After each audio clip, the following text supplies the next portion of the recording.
The God we know, the God of the Western world, the God of Judaism, Christianity, and Islam, has a history. Modern evidence indicates that if you read the Bible as it is currently presented by modern religion, especially if you are reading an English translation, you aren't reading the real story. What you are reading is an edited version of that history, with additions and modifications that present that story in a different way than the evidence indicates it actually happened. According to the Bible, this God has always existed, and this God predated not only human beings, but the universe itself. According to the evidence, this God began evolving from human ideas originating from 14,000 years ago, and didn't become the one God of monotheism until 2,600 years ago, in 600 BCE. If you want to know the story that the evidence presents, the story understood and supported by the majority of religious studies professors, archaeologists, and anthropologists, the place to begin is not the Bible. It is the Enuma Elish, the Babylonian creation story, which was discovered by archaeologists in the library of Ashurbanipal and dated to have originally been written in about 1750 BCE. As this creation story demonstrates, almost all religions in Mesopotamia at that time were polytheistic. There is no trace of the existence of monotheistic Judaism at this time. In the Enuma Elish, Marduk, champion of the Babylonian gods, defeats chaos in the form of the dragon Tiamat, and then together, the Babylonian gods form the world. In the Babylonian story, the primordial world is described as formless and void. Also in the Babylonian story, light, the firmament, dry land, the sun and moon, and mankind are created in order. These details are important because, as we will see, 1,150 years later, when the Israelites are exiled to Babylon, these details become edited into both the book of Isaiah and the story of Genesis as its first chapter, the first chapter of the entire Hebrew Torah and Christian Bible. Our next point of interest is the Canaanite religion, which archaeologists have reconstructed from clay tablets found in Ugarit, an ancient port city in Syria, and whose stories are dated to have originally been written before 1200 BCE. The Canaanites were also polytheistic. Of the many gods the Canaanites worship, three in particular are important to the rest of the story. They are El Elyon, whose name means literally God Most High, and who is believed to have been the father of the other gods; Asherah, El Elyon's wife; and Baal, who is both god of storms and fertility.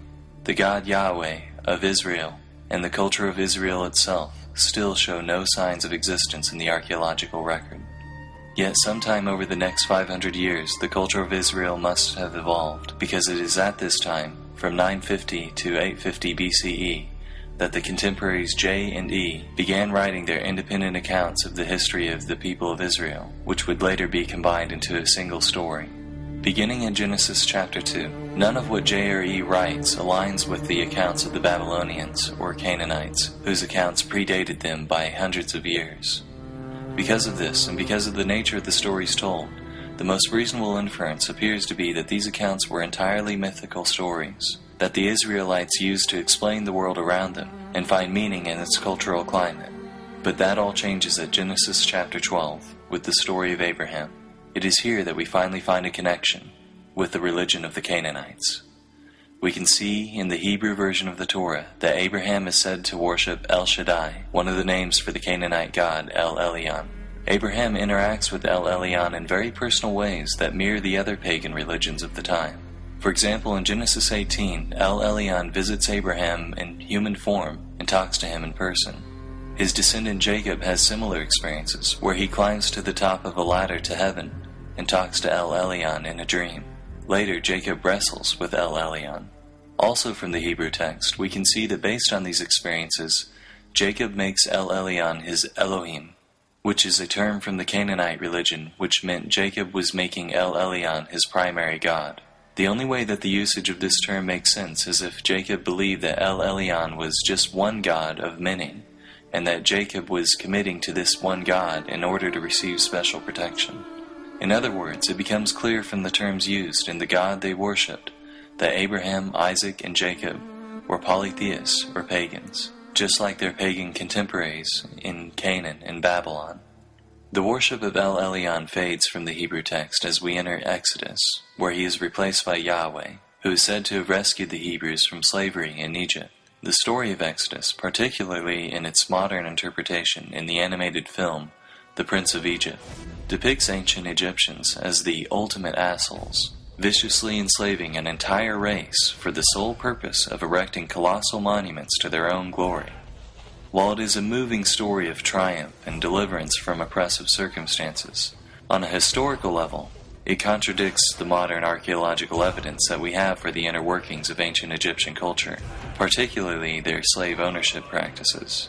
Modern archaeological evidence indicates that the workers who built all of the large monuments in Egypt, from pyramids to sphinxes, were well-paid Egyptian citizens who were given good housing, fed well, given good medical care, and given honorable burials.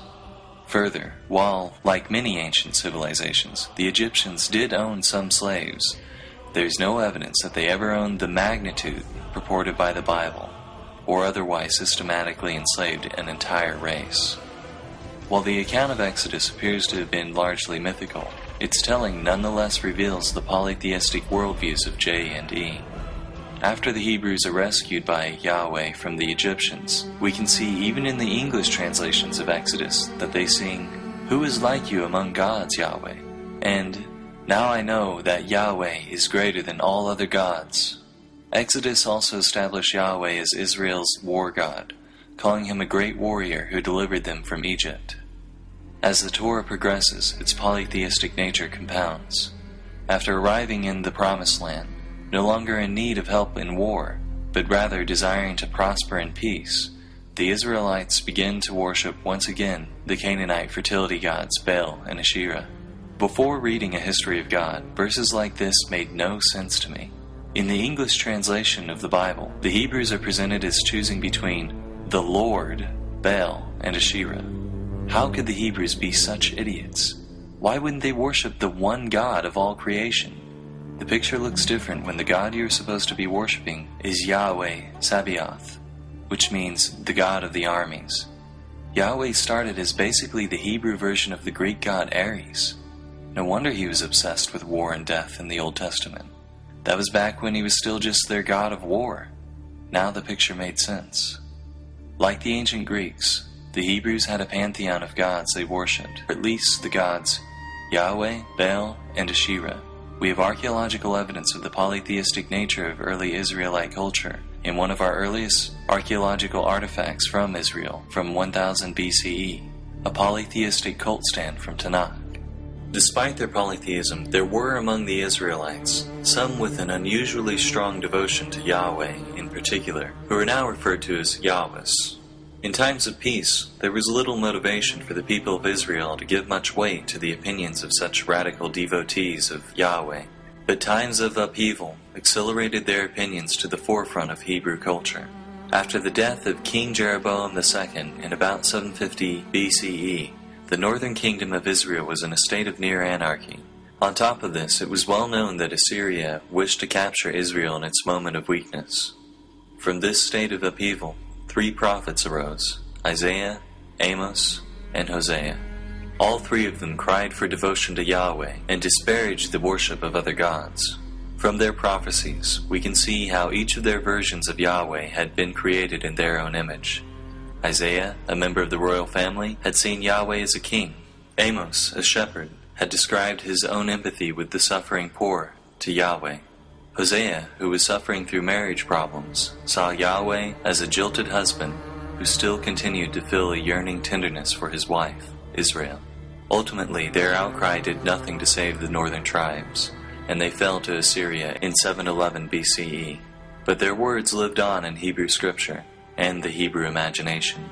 The cult of Yahweh received another boost during the rule of King Josiah in 622 BCE. Unlike his predecessors, who welcomed an open pagan vision, Josiah was a strict Yahwist. Like the prophets before him, Josiah was convinced that Judah's social problems came from a lack of devotion to Yahweh.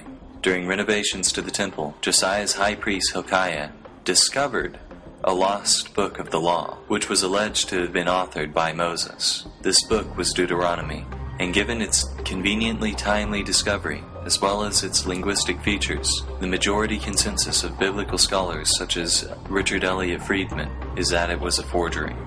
In Deuteronomy, a strict and permanent covenant to Yahweh, as well as a complete rejection of other gods, is established.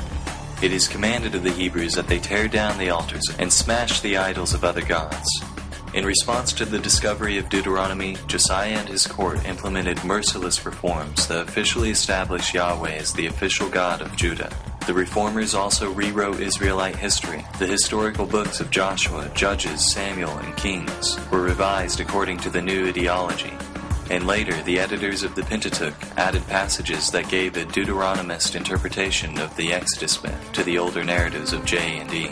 The intense hatred of other gods by Yahweh is firmly established in the rewritten Hebrew history. The bloody God Yahweh is made even bloodier, as he is now said to have commanded Joshua to wreak genocide on the natives of Canaan for worshipping other gods. Interestingly, despite the enforcement of this strict devotion to Yahweh, monotheism was still not established.